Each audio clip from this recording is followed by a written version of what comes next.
Times Financial, Geopolitical from the Frontier. Trust the week's going well. Let me start with some macro thoughts. Christine Lagarde gave a very interesting interview with Bloomberg TV. Do take a look at that, talking about geopolitical risks and having to downgrade global growth.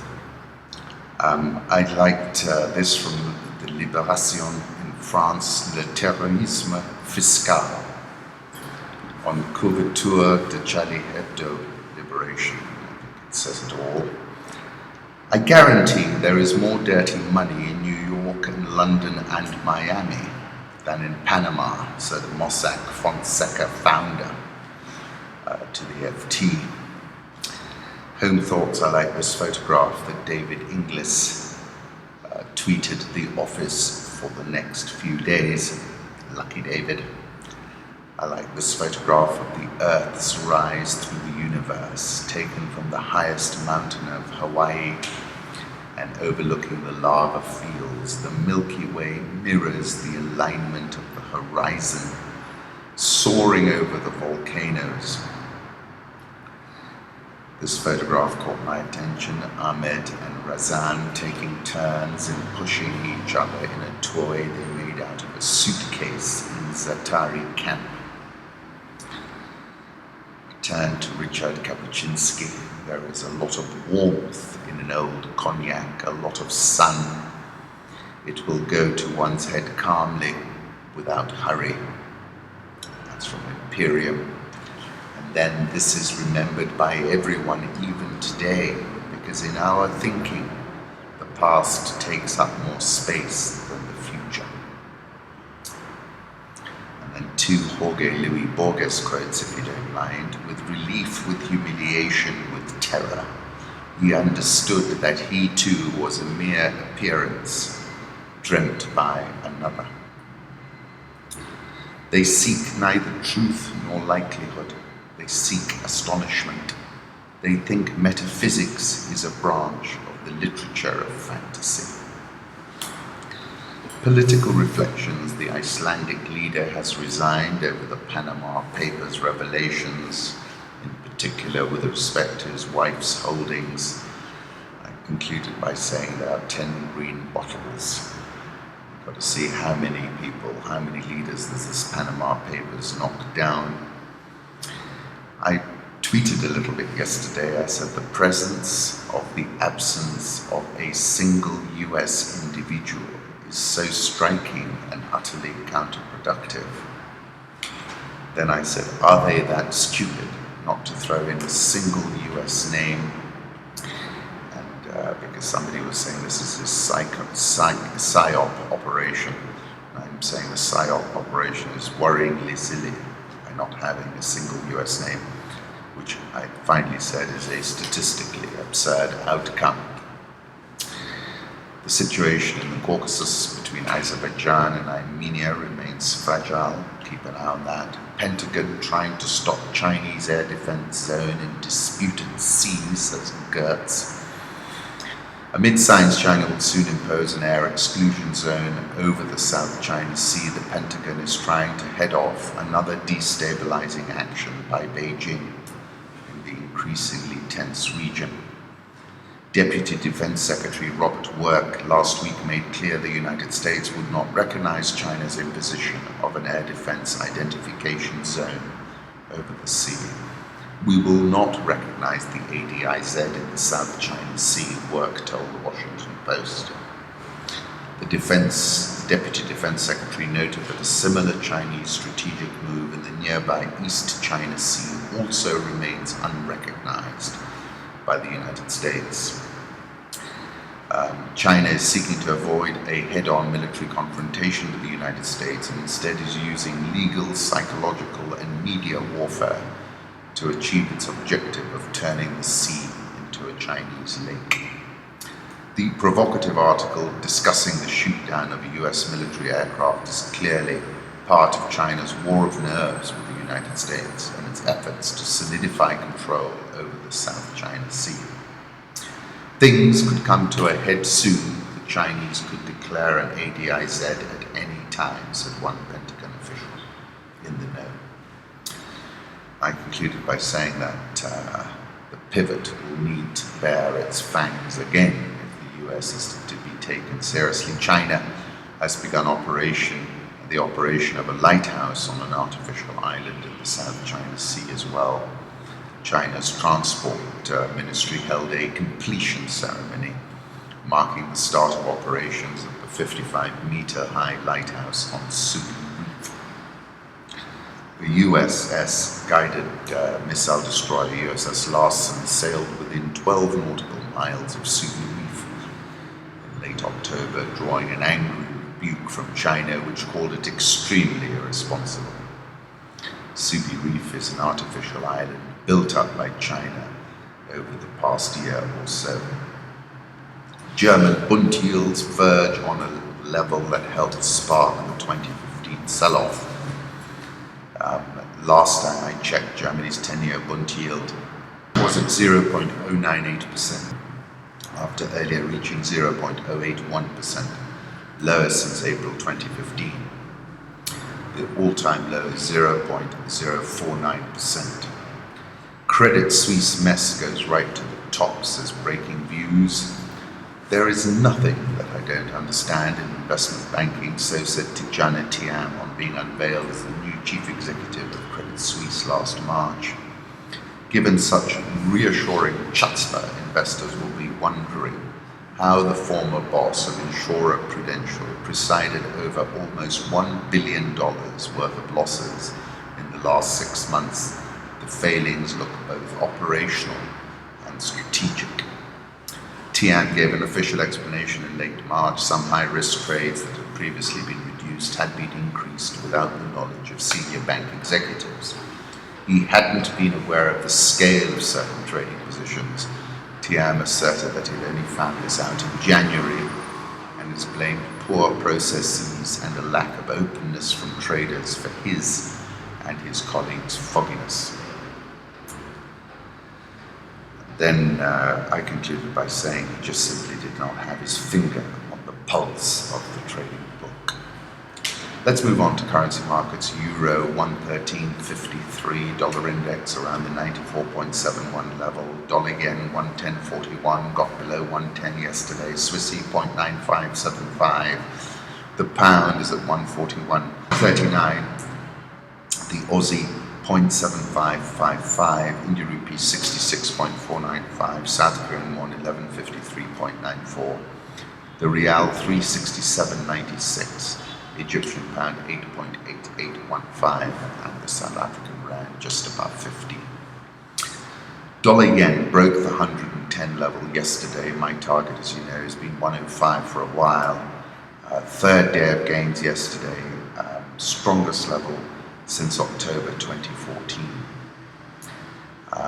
I don't think we're close to any type of levels where they would be willing to intervene, said Charles Center Arnaud, a senior foreign exchange strategist at Nomura.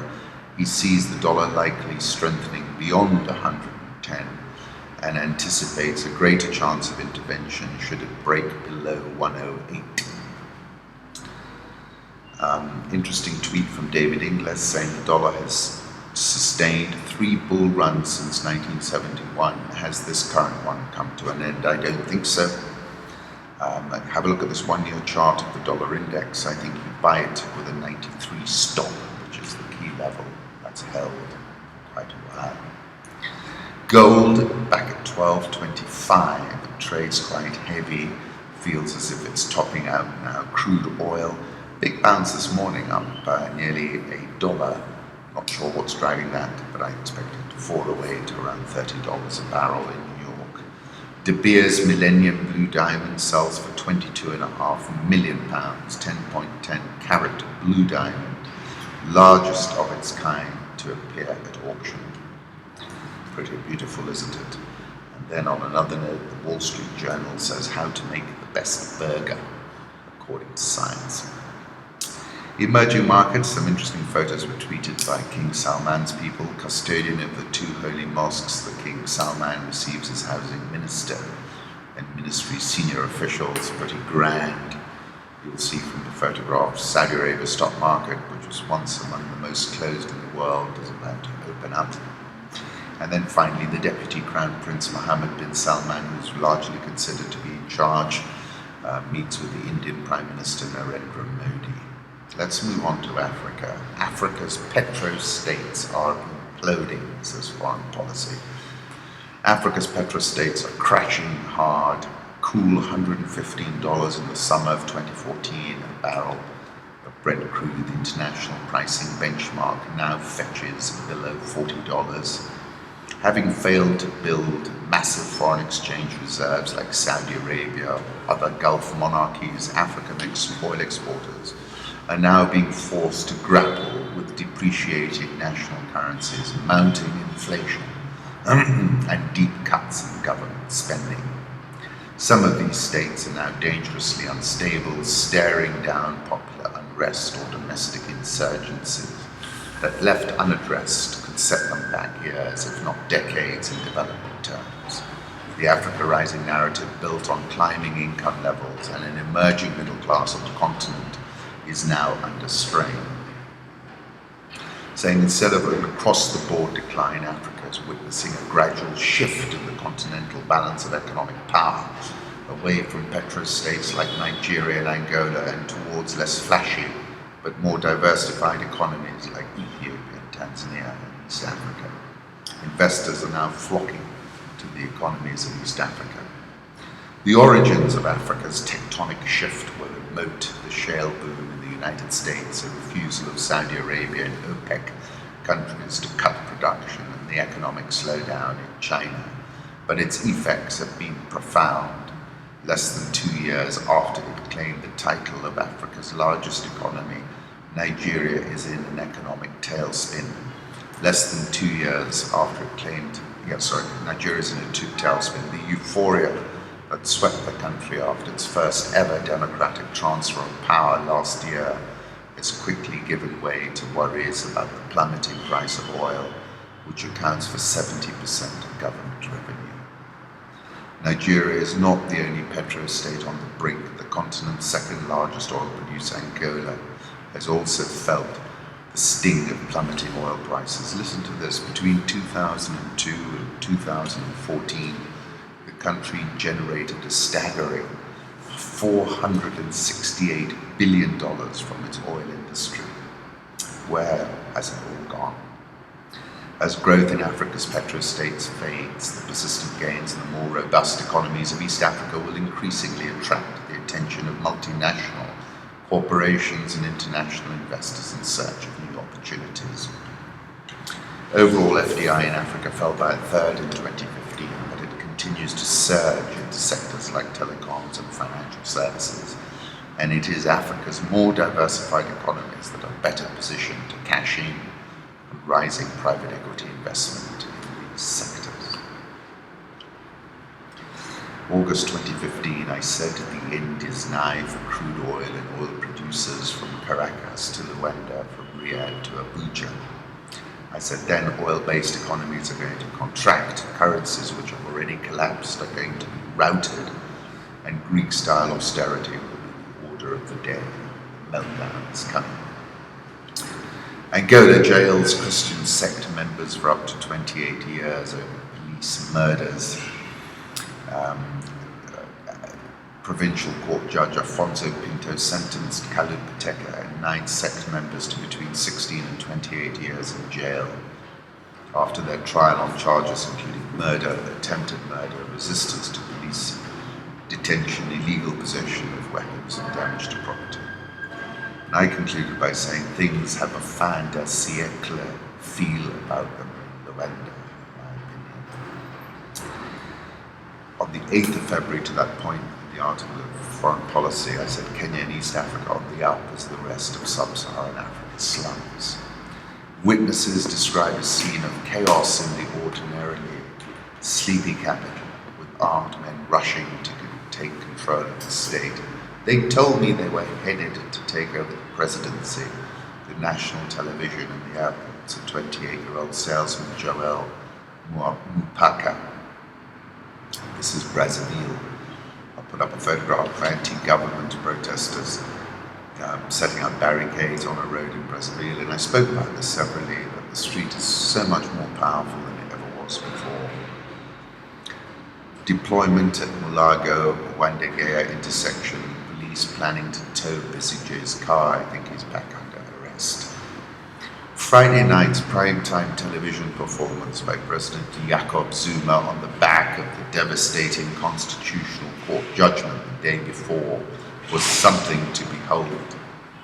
This is Tony Leon. Gone was the customary giggle, the chuckle, and the rictus. Zuma's qualified and exceedingly rare apology was delivered by someone who would rather have been anywhere else in the world, reading from a script that clearly discomfited him.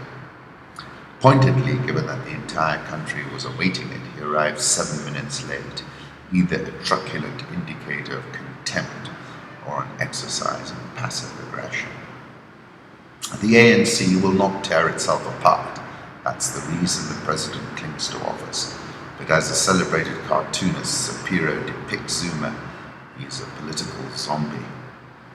The ANC has lost its way. There's absolutely no way back. Corruption has infected the entire party like a cancer. Today it will be recorded that the ANC members of parliament defended a crooked, broken president rather than the constitution and the rule of law, said the DA leader. The ANC has lost its way. There is absolutely no way back. Corruption has infected the entire party like a cancer. The vote to impeach Zuma completed. 233 voted no, 143 voted yes. South African all shares up 1.05% in 2016. Dollar rand, we're currently around the 15 level. Zuma not going yet, so stay short. ZAR, Egyptian EGX 30 up 9.31% year to date in a bull market and at a 5.5 month high. Nigeria all share down 11.13%. Ghana Stock Exchange down 4.3% so far this year. Uber to start operating Ghana, Tanzania, and Uganda. They've really grown fast. This is a smartphone-friendly continent, and the lack of public transport infrastructure means Uber is filling a gap in the market. Global executives are very happy with the growth of Uber in the African market. In 2014, we had 1 million trips booked. During the first months of 2015, 2 million trips were booked. We have seen the trend continue. BBC, Kenya's President Kenyatta says the ICC decision on Ruto and Sang ends a nightmare for Kenya. The absence of an acquittal in the Ruto and Sang cases means the ICC is free to bring fresh charges in the future. However, I did an interview yesterday on CNBC Africa. I was talking about the stock market here. Please take a look. Kenya shilling 101.391, which is a 6-month high. In December, I wrote about the Teflon shilling. Take a look. And I also wrote a piece over the weekend, the bifurcation of the Nairobi Securities Exchange. Do take a look at that as well. Standard Chartered up 37.29% in 2016, and a plain outlier at the Securities Exchange in 2016. Britain up 19.35% over 2 trading sessions, reduced its loss for the year to just minus 0.38%. People expecting their earnings imminently. National Bank closed limit down yesterday. It's down 13.476% so far this year. The Nairobi All Shares plus 0.71% so far this year. The NSE 20 closed at a 2016 closing high at 4,016.64.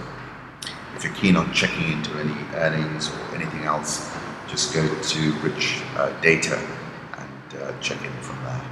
Once again, thank you for stopping by. I'm always grateful.